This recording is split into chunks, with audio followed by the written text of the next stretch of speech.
Hello các bạn, thì đây là video đầu tiên của mình. Review ếch mình trước nha.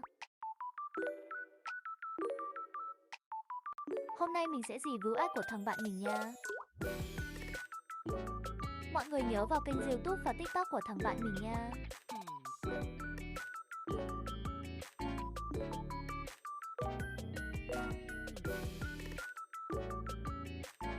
Bye bye bye bye bye.